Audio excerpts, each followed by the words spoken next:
ओम साई श्री साई जय जय साई ओम साई राम। आजिर साई संदेश रे बाबा कहउछंती मोर प्रिय संतान आजिर दिनटी तुम पाई बहुत खास अटे। मु एमिति काहींकी कहूची तुमे निजे आज निश्चय अनुभव करि परिबो। आजि ठारू तुम दुखर समय कम हेइका जीव आउ तुम जीवन रे बहुत सुखर दिन आरंभ हेबो। तुमे चिंता करनी, तुमर धर्म पाई तुमे आज सुखर अनुभव करि परिबो। आजि ठारू तुमर सुखर दिन आरंभ हेइगला बोली जान।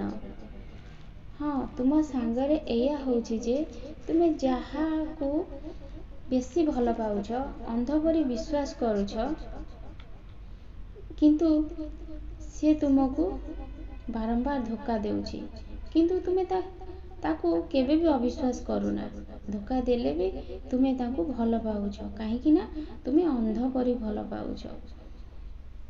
हेले तुमको जिए बेसी भल पाउची तुमे ताको तुम निज ठारू अलगा करिकी रखिछ, घृणा करूछ,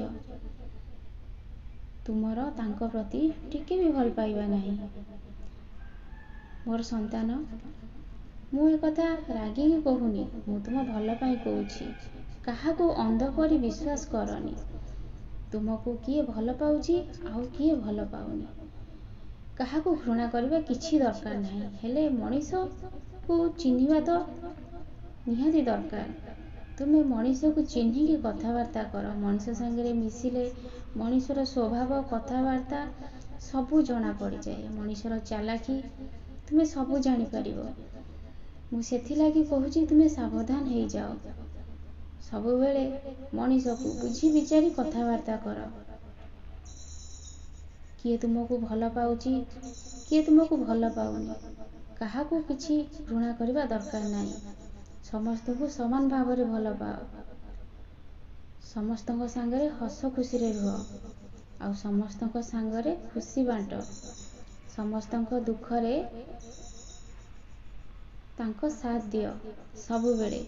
एमिति ही निजर जीवन को गढ़ी चलो, किछि असुविधा हबनी। मु सबु बेले सबु समय रे तुम सांगरे अछि। तुमे समस्तଙ୍କୁ आपनार करिकी भल पाओ। जिए तुम सहित अन्याय करुछि, तुमे केबे ता सहित अन्याय करनी। तार सबु कथा मो ऊपर छाड़ी दियो। से ता कर्म अनुसार निश्चय फल पाइबो।